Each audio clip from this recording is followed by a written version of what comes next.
Rector ناسٹ، students, میرے وزیر، میں سب سے پہلے تو اپنی خوشی کا اظہار کرنا چاہتا ہوں کہ میرے دسمبر میں آنے سے اور اب تک ایک کم از کم نسٹ نے وہ چیز پروڈیوس کی جو بڑی بنیادی چیز ہے دنیا میں سب سے زیادہ، اور پاکستان میں بھی جو لوگ مرتے ہیں وہ ہارٹ ڈیزیز سے مرتے ہیں، اور انفارچونیٹلی وہ بڑا مہنگا علاج ہے۔ تو اس کی ایک تو آپ نے یہ جو آج سٹینٹس لوکلی پروڈیوس کیے اور جو اس کی بہت بڑا پرائس ڈفرینشل ہے، ایک تو یہ کام کیا کہ آپ نے ہمیں ہمارا فارن ایکسچینج بچایا، اور دوسرا کہ موقع دیا کہ اور زیادہ غریب مریضوں کا جن کو ہارٹ ڈیزیز ہے ان کا ہم علاج کر سکیں۔ تو یہ بہت خوش آئند چیز ہے۔ میں دو چیزیں پہلے کہنا چاہتا ہوں اور اسٹوڈنٹس آپ سے اس کے بعد جو میں آپ سے جو بات کرنا چاہتا ہوں ہیومن پوٹینشیل پہ، یہ سب کچھ ریلیٹڈ ہے۔ جو پرابلم پاکستان کا سب سے بڑا پرابلم میں فیس کرتا ہوں وہ ایک مائنڈ سیٹ ہے۔ تبدیلی پہلے ذہن کے اندر تبدیلی آتی ہے، پھر زمین پہ آتی ہے۔ ہمارا جو مائنڈ سیٹ جب سے یہ 2 سال میں دیکھ رہا ہوں، جو ہمارے گورنمنٹ کے ادارے بن چکے ہیں، جس طرح ہماری گورنمنٹ فنکشن کرتی ہے، وہ ایک بالکل کوئی کنیکشن نہیں ہے کہ پاکستان نے جانا کس طرف ہے، گورنمنٹ کا کیا رول ہے، گورنمنٹ کے ڈفرینٹ اداروں کا آپس میں کیا کوآرڈینیشن ہونی چاہیے، یہ سب کچھ فریکچر ہو چکا ہے۔ اور اس کی سب سے بڑی وجہ یہ ہے کہ جو ایک نیشن اپنا ویژن طے کرتی ہے کہ ہم نے جانا کدھر ہے، وہ ویژن بلر ہو چکا ہے، اس میں کلیئرٹی نہیں ہے۔ اور جب اس میں کلیئرٹی نہ ہو تو جو پھر ایک گورنمنٹ کے ادارے ہیں ان کے اندر بھی پھر کلیئرٹی نہیں رہتی۔ لیکن سب سے بڑا پرابلم ہمارا اس وقت کیا ہے، اگر میں ایک پرابلم بتاؤں جو سب سے بڑا ہمارا پرابلم یہ ہے کہ کبھی بھی کوئی ملک آگے بڑھ ہی نہیں سکتا جس کی جب 2 سال پہلے ہمیں گورنمنٹ ملی تو 60 ارب ڈالر کی اس کی امپورٹس ہوں اور اس کی ایکسپورٹس 20 ارب ڈالر کی ہوں، اور 20 ارب ڈالر بھی 25 ارب ڈالر سے 20 ارب ڈالر پہ آئی ہو، یعنی امپورٹ کم ہو گئی، ایکسپورٹ کم ہو گئی ہو پہلے سے۔ کوئی دنیا میں ملک ترقی نہیں کر سکتا کیونکہ آپ کی ویلتھ جنریشن ہی نہیں ہوتی۔ جب آپ کے ملک سے زیادہ ڈالرز باہر جا رہے ہوں اور ملک میں کم ڈالرز اندر آ رہے ہوں تو ملک کبھی ہمیں خوشحال ہو ہی نہیں سکتا۔ ہر تھوڑی دیر کے بعد ہمیں آئی ایم ایف کے پاس چلے جانا پڑتا ہے۔ کیوں آئی ایم ایف کے پاس جاتے ہیں؟ کہ ہمارے پاس ڈالر کی کمی ہو جاتی ہے، ہمارے ریزروز ختم ہو جاتے ہیں۔ ریزروز نے ختم ہونا ہی ہے جبکہ آپ 40 ارب ڈالر ٹریڈ گیپ جس ملک میں ہو، وہ پریشر تو ریزروز پہ پڑے گا، فارن ایکسچینج ریزروز پہ۔ جب ریزروز کم ہوں گے روپیہ گرنا شروع ہو جائے گا، جب روپیہ گرے گا تو مہنگائی آئے گی، کیونکہ ساری چیزیں جو ہم امپورٹ کرتے ہیں، تیل ہے، جو گیس، جو بنیادی جو پھر ٹرانسپورٹ میں جاتی ہیں، جو بجلی بنانے میں جاتی ہیں، سب مہنگی ہو جاتی ہیں۔ پام آئل امپورٹ کرتے ہیں ہم، گھی مہنگا ہو جاتا ہے، دالیں آج کل امپورٹ، وہ سب مہنگی ہو۔ جب آپ کا روپیہ گرتا ہے تو وہ ملک غریب ہوتا جاتا ہے۔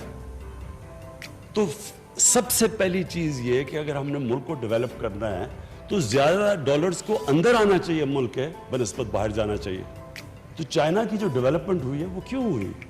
کیونکہ چائنیز لیڈرشپ نے کانشیسلی فیصلہ کیا کہ ہم نے اپنی ایکسپورٹس کو ترجیح دینی ہے، اور انہوں نے جیسے جیسے اپنی ایکسپورٹس بڑھاتے گئے ان کی دولت بڑھتی گئی، اور انہوں نے ایک گورنمنٹ، پھر ساری جو گورنمنٹ تھی اس ساری گورنمنٹ کا کام تھا ایکسپورٹس بڑھانا، اپنے اندر ملک میں زیادہ ڈالرز لے کے آنے۔ جب ترکی میں پرائم منسٹر اردوغان آئے، تب پرائم منسٹر تھے، تو ترکی کا بالکل ہمارا حال تھا۔ وہاں بھی ان کو ہر تھوڑی دیر کے بعد آئی ایم ایف کے پاس جانا پڑتا تھا، ادھر بھی ان کی ڈیموکریسی ڈسرپٹ ہوتی رہتی تھی۔ تو پرائم منسٹر اردوغان نے جو ترکی کی تبدیلی لے کے آئے، انہوں نے پلان کر کے اپنی ایکسپورٹس بڑھائی، سارے ملک کو لگایا کہ بار بار انہوں نے کہا کہ ہماری، میں نے خود ان کی تقریریں سنی کہ ہماری 3 ٹاپ پرائیورٹیز ہیں، ایکسپورٹس، ایکسپورٹس اور ایکسپورٹس. تو ہم نے تو کبھی کسی سے یہ نہیں سنا کہ آج اگر ہمارا وہ ملک جو سب سے 60s کے اندر ایکچولی ہماری ایکسپورٹس بڑھ رہی تھی. 60s کے اندر پاکستان کا ڈائریکشن ٹھیک تھا، انڈسٹریلائز ہو رہا تھا پاکستان. لیکن 70s کے اندر ایک ڈفرنٹ مائنڈ سیٹ آ گیا، وہ بھی کنفیوز مائنڈ سیٹ کہ سوشلزم، اسلامک سوشلزم. اس کے اندر انہوں نے 22 فیملیز کا نام لے لیا کہ جی ساری دولت 22 فیملیز کے پاس چلی گئی ہے. تو اس کا مقصد یہ ہونا چاہیے تھا کہ 22 فیملیز سے ری ڈسٹریبیوشن کرواتے ہیں، اس کا جو بھی پروفیٹیرنگ کو ختم کر کے پروفٹ میکنگ کو اٹریکٹیو کرتے تاکہ اور انویسٹر آتے، 22 کی جگہ اور فیملیز ہو جاتی. لیکن وہ پیسہ جو ان سے ویلتھ کریشن ہوتی ہے وہ پھر نیچے جاتی، تو نیچے سے لوگوں کو اوپر اٹھاتے، جو چائنا نے کیا. بدقسمتی سے وہ مائنڈ سیٹ آ گیا، نیشنلائزیشن آ گئی، ہماری جو ساری انڈسٹرائز ہو رہا تھا پاکستان اس کو چوک کر دیا. اور آج تک پاکستان اس مائنڈ سیٹ سے نہیں نکلا. تو یہ جو آپ نے، یہ ایک بڑا اچھا سٹیپ ہے کہ ہم نے فیصلہ کیا کہ ہم اپنے سٹینڈز بنائیں گے. ہم ان دنیا میں کم ملک ہیں جو کہ اپنے آپ سٹینڈز بنا رہے ہیں. اور ایکچولی جو ملک نیوکلیئر ٹیکنالوجی ڈیولپ کر سکے تو اس کے لیے تو اور بہت چیزیں آسان ہونی چاہیے تھی، لیکن یہ فریکچر تھا. ہماری ڈیفنس پروڈکشن کئی دفعہ ایک جو نیوکلیئر ٹیکنالوجی ڈیولپ کر رہی تھی اس کی کوئی پرائیویٹ سیکٹر سے کنیکشن نہیں تھی. امریکہ کے اندر جو ساری گروتھ ہوئی ہے پرائیویٹ سیکٹر میں وہ کنیکٹ ہوئی ہے ان کی ڈیفنس پروٹیکشن سے، اور ملے ہوئے ہیں وہ اکٹھے، تو وہ پاس آن کرتے ہیں ایک دوسرے سے، گین کرتے ہیں. تو ہمارا کوئی کنیکشن نہیں تھا. پھر دوسرا کہ جو انڈسٹری کی اور جو ایکیڈیمیا کی جو لنکیجز تھی وہ بھی نہیں تھی، کیونکہ ساری دنیا میں یہ کنیکٹڈ ہوتے ہیں. آکسفورڈ یونیورسٹی میں انڈسٹریز کنیکٹڈ ہوتی ہے ویریس کالجز سے اور فیکلٹیز سے، اور اسی طرح پھر وہ دونوں ایک دوسرے کو بینیفٹ کرتی ہیں. یہاں ہم گریجویٹس پروڈیوس کرتے ہیں، وہ بیچارے بے روزگار پھر رہے ہوتے ہیں کیونکہ کنیکشن ہی نہیں ہے ان کا انڈسٹری کے ساتھ یا جو پاکستان کی نیڈز ہیں. تو یہ بھی دوسری چیز بہت صحیح ڈائریکشن کے اوپر آپ نکل گئے، کیونکہ جس طرح فواد چودھری نے کہا، اصل چیز تو ایک ملک کبھی بھی صرف کاٹن بیچ کے، یا جس طرح ملیشیا ایک وقت پرائمری پروڈکٹس ربر اور ٹن بیچ رہا تھا، اس سے تو کبھی وہ ایک قوم نہیں اوپر جا سکتی. قوم تو جب ویلیو ایڈ کرتی ہے اپنے پروڈکٹس پہ تو تب اوپر جاتی ہے. تو چھوٹا سا سنگاپور اگر اس کی 300 ارب ڈالر سے زیادہ ایکسپورٹس ہیں اور ہم 22 کروڑ کے لوگ اور ہماری 25 ارب ڈالر کی اگر ایکسپورٹس بھی ہیں، تو اس میں ایک بڑا غلط ڈائریکشن پہ پاکستان نکلا ہوا. تو اب یہ اس کو ڈائریکشن کو ٹھیک کرنا ہے اور مائنڈ سیٹ کو ٹھیک کرنا ہے. جو ہمیں چیلنج آ رہا ہے گورنمنٹ ڈپارٹمنٹس کو بتانا ہے کہ آپ کا کام ہے کہ اس ڈائریکشن پہ جو بھی ایکسپورٹ انڈسٹری، جو بھی ایکسپورٹس کی طرف جا رہا ہے، جو انڈسٹریلائز کر پاکستان کو کرنا چاہتا ہے، ویلتھ کریشن کی طرف جاتا ہے، ساری گورنمنٹ ڈپارٹمنٹس اس کی مدد کرنی چاہیے. ایف پی آر کو مدد کرنی چاہیے. جو باقی ہماری جتنے بھی جس کو ریڈ ٹیپ کہتے ہیں، وہ بجائے ان کی مدد کرنے کے رکاوٹیں ڈال دیتے ہیں ان کے راستے میں، کیونکہ مائنڈ سیٹ ابھی تک وہی سوشلسٹ مائنڈ سیٹ ہے کہ پروفٹ میکنگ کو کرائم سمجھا جاتا ہے. وہ 70s میں مجھے ابھی بھی یاد ہے کہ جو 70s کے پولیٹیشنز تھے ان میں ایک ہمارے ساتھ بھی آئے. ہم نے جب پارٹی شروع کی تو مجھے وہ یاد ہے، وہ اپنی تقریر شروع ہی کرتے تھے جاگیردار کو پہلے برا بھلا اور اس کے بعد سرمایہ کار کو برا بھلا. تو اگر سرمایہ کاری نہیں ہوگی، انویسٹمنٹ نہیں ہوگی، تو ملک آگے کیسے بڑھے گا، ویلتھ کریشن کیسے ہوگی.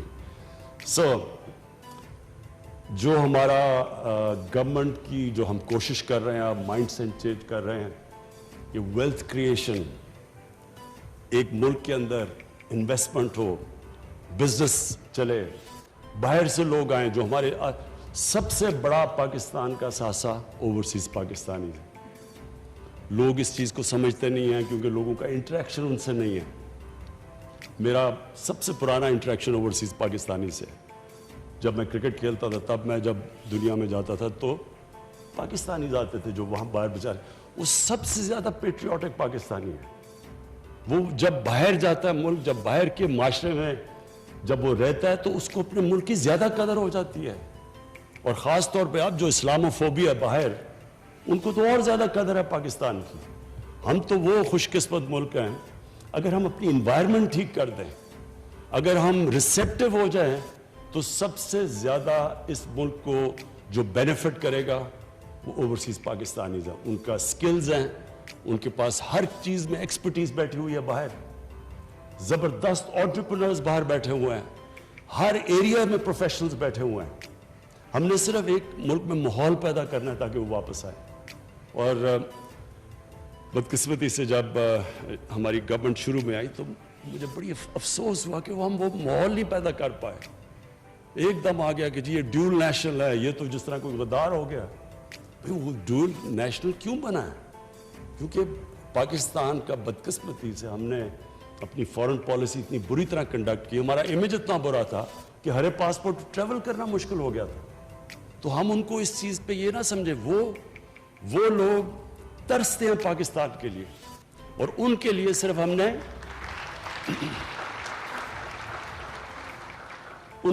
نے صرف ایک انوائرمنٹ کریٹ کر دی.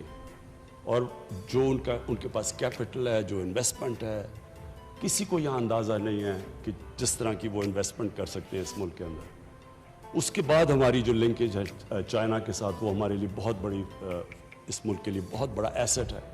لیکن نمبر 1 ہمارا ایسٹ اوورسیز پاکستانی ہے. اور اس کے لیے پھر سے میں کہتا ہوں کہ ساری گورنمنٹ ڈپارٹمنٹس کو ہم جو اب کوشش کر رہے ہیں مائنڈ سیٹ چینج کرنے کا، کہ جب تک ہم اس ملک میں اپنی ایکسپورٹس بڑھائیں گے نہیں، جب تک کہ ہم یہ جو سٹینڈس امپورٹ سبسٹیوشن نہیں کریں گے، اپنے ڈالرز نہیں بچائیں گے، جب تک ہمارے پاس ایک ڈالر کا سرپلس نہیں ہوگا، ہم تو پھر اسی وشس سائیکل میں ہر تیسرے سال کے بعد IMF کے پاس جانا پڑے گا، کیونکہ ہماری امبیلنس ہو جائے گا، ٹریڈ امبیلنس یا کرنٹ اکاؤنٹ امبیلنس. اچھا جی، میں آپ کیونکہ مجھے موقع کم ملتا ہے آج کل اسٹوڈنٹ سے بات کرنے کا، تو یہ بڑا ضروری ہے میں آپ سے جو اپنا یہ ایکسپیرئنس شیئر کروں، کیونکہ میرے پاس شاید وہ ایکسپیرئنس ہے جو دنیا میں بڑے کم پاکستانیوں میں بہت کم لوگوں میں ہے، کہ دونوں ایک پاکستان کا ایکسپیرئنس اور ایک پھر میں نے بڑی ایک طویل عرصہ گزارا مغربی معاشرے میں، اور اس کو بڑا کلوزلی اندر سے اس کو آبزرو کیا. اور پھر میری ایکسپیرئنس اسپورٹس مین کا علیحدہ، پھر ایک پورا ایک ادارہ بنانا، اسکریچ سے کھڑا کرنا پورا ہاسپٹل، اور اس کے لیے جو فنڈ ریزنگ، اور وہ ایک اور ایکسپیرئنس تھا. اور پھر تیسرا پالیٹکس میں ایکسپیرئنس، جو کہ سب سے یونیک ایکسپیرئنس تھا، کہ ایک اپنی پارٹی بنا کے اور یہاں پہنچنا. تو جو میں آپ کو اپنے ایکسپیرئنس سے جو سب سے امپورٹنٹ چیز آپ کے لیے جو میں آپ کو ایک لیسن دینا چاہتا ہوں، جو آپ کے لیے بڑا کام آئے گا، وہ سب سے امپورٹنٹ چیز یہ ہے کہ انسانوں کو اللہ نے جب اشرف المخلوقات بنایا تو ایک چیز سمجھ جائیں کہ انسان کے پاس وہ پوٹینشل ہے جو کسی اور اللہ کی مخلوق کے پاس نہیں ہے. جب اللہ نے فرشتوں کو کہا کہ انسان کے سامنے جھکو، تو وہ بڑا ریلیونٹ آپ کے لیے سمجھنا ہے کہ اللہ نے جب شیطان نے نہیں جھکا تو اللہ نے تب کہا کہ میں نے ان کو وہ پاور دی ہے جو تمہیں بھی نہیں دی، جو وہ نالج دی ہے. نالج پاور ہوتی ہے. تو یہ پرابلم ہمارا یہ ہوتا ہے کہ ہم اپنے پوٹینشل کو پہچانتے نہیں، ہم اپنے آپ کو انڈر سیل کرتے ہیں، ہم اپنی جو ویژن ہے جو زندگی کی اس کو اتنی محدود کر لیتے ہیں کہ اپنا ہی پوٹینشل کو کیپ کر دیتے ہیں، ہم اپنے اوپر لمیٹیشنز لگا دیتے ہیں. اور ہم اللہ کی وجہ، جس طرح مولانا رومی نے ایک دفعہ کہا کہ جب اللہ نے آپ کو پر دیے ہیں کیوں چونٹیوں کی طرح زمین پہ رینگ رہے ہو. اللہ نے آپ کو وہ پوٹینشل دیا ہے جو شاید ہی کوئی انسان اپنی زندگی میں کوئی 5-10% پہ پہنچتا ہے. تو امپورٹنٹ چیز یہ ہے کہ یہ آپ نے پوٹینشل کو کیسے ریئلائز کرنا ہے، کیسے آپ نے اپنے پورے جو اللہ نے آپ کو صلاحیتیں دی ان پہ کیسے پہنچنا ہے. تو اس کے جو نمبر 1 ریکوائرمنٹ ہوتی ہے کہ آپ کی ویژن کیا ہے زندگی کی, آپ کیا بننا چاہتے ہیں, اور یہی پھر ایونچولی ملک پہ بھی ٹرانسلیٹ ہوتی ہے کہ ملک کیا بننا چاہتا ہے. کیا وہ کسی نے کہا جی ایشین ٹائیگر بننا چاہتے ہیں؟ ایشین ٹائیگر تو کوئی ایک ویژن نہیں ہونی چاہیے ملک کی. تو ڈیفائن کریں پہلے کہ آپ ایک انسان کیا بننا چاہتا ہے, اور جب آپ یہ فیصلہ کرتے ہیں کہ آپ کیا بننا چاہتے ہیں, وہ ڈیفائن کرے گا کہ آپ کا پوٹینشیل کیا ہے. مثلا میں جب کرکٹ کھیلتا تھا تو میرے سے بڑے زیادہ ٹیلنٹڈ لڑکے تھے, لیکن وہ جب ٹیسٹ ٹیم میں آتے تھے تو وہ سمجھتے تھے کہ بس انہوں نے زندگی میں اچیو کرنا تھا وہ کر لیا, وہ ادھر ہی رک جاتے تھے. کئی کھلاڑی جو بہت زبردست کھلاڑی تھے, جیسے انہوں نے کرکٹ چھوڑی, کرکٹ میں بڑی چیزیں سیکھتا ہے. دیکھیں آپ مقابلہ سیکھتے ہیں, سپورٹس میں سیکھتے کیا ہے, سپورٹس میں سٹرگل کرنا سیکھتے ہیں. کوئی بھی اوپر نہیں پہنچ سکتا جب تک ایک بڑے پروسیس سے نہ گزرا ہو, محنت نہ کی ہو اس نے. تو جب آپ اوپر پہنچ جاتے ہیں اور آپ ریٹائر ہو گئے, اب جب ریٹائر ہوتا ہے انسان تو کیا اس کا مطلب بس وہ ساری زندگی اب کرکٹ کی باتیں کرتا رہے؟ تو اس کا وہی پوٹینشیل ختم ہو گیا. لیکن اگر اس نے سیکھ لیا سٹرگل کرنا, تو میری کنٹینشن ہے وہ کسی بھی پروفیشن میں کوئی بھی کام کرنا چاہے وہ کر سکتا ہے, کیونکہ وہ بیسکلی اس کو ایک چیز سمجھ آ گئی کہ زندگی میں اوپر جاتے کیسے انسان. اور اس لیے ہر چیز کے اندر آپ خود ڈیفائن کر سکتے ہیں کہ میں کیا بننا چاہتا ہوں. اس لیے ایک چیز یاد رکھنا کہ انسان کا جو پوٹینشیل ہے وہ لمٹ لیس ہے. آپ جو چاہتے ہیں بن سکتے ہیں, اور اپنی سوچ چھوٹی نہ رکھیں. جو سب سے چھوٹی سوچ ہوتی ہے, جو ویژن ہوتی ہے, وہ پیسہ بنانا ہے. میں اپنی زندگی میں بڑے قابل, اپنی یونیورسٹی میں بھی ملا, ایچ ایس این میں بھی بڑے قابل لڑکے تھے, لیکن وہ کیوں زیادہ اوپر نہیں گئے؟ مطمئن ہو گئے مٹیریل کمفرٹ سے. جو مٹیریلزم جس کی صرف ویژن یہ اس پہ رک جاتی ہے کہ میں نے پیسہ بنانا ہے, میں نے کمفرٹ کرنا ہے, یہ بڑی چھوٹی ویژن ہوتی ہے. جو میرا نچوڑ ہے زندگی کا وہ یہ کہ ساری زندگی کا فلسفہ نماز کے اندر اس چیز پہ آ جاتا ہے جو آپ اللہ سے مانگتے ہیں کہ اللہ مجھے ان کے راستے پہ لگا جن کو تو نے نعمتیں بخشیں, ان کے نہیں جو غلط راستے اپنی تباہی کے راستے پہ چلے گئے. یہ جو اللہ کہتا ہے نا 5 وقت نماز پڑھو, یہ بھی بائی دا وے میں نے بڑی لیٹ اپنی زندگی میں اس چیز کو سمجھا. یہ ہے زندگی کا آپ کا فلسفہ, کیونکہ جب آپ اس کے اوپر غور کریں گے تو کس کو اللہ نے نعمتیں بخشی؟ اپنے پیغمبروں کو, سب سے زیادہ جو ان کے حبیب تھے نبی صلی اللہ علیہ وسلم, ان کو نعمتیں بخشی. تو کیا ان کی زندگی آسان تھی, کمفرٹیبل زندگی تھی؟ بڑی مشکل زندگی تھی. جیسے ہی اللہ نے ان کو کہا کہ پیغام دو دنیا میں جا کے, تو جیسے ہی وہ اللہ کے پیغمبر بنے ان کی زندگی تو مشکل ہوتی گئی. تو کیا ہم وہ مشکل زندگی مانگ رہے ہیں؟ وہ ہے. اور اس کے اندر جو دوسری چیز اب آتی ہے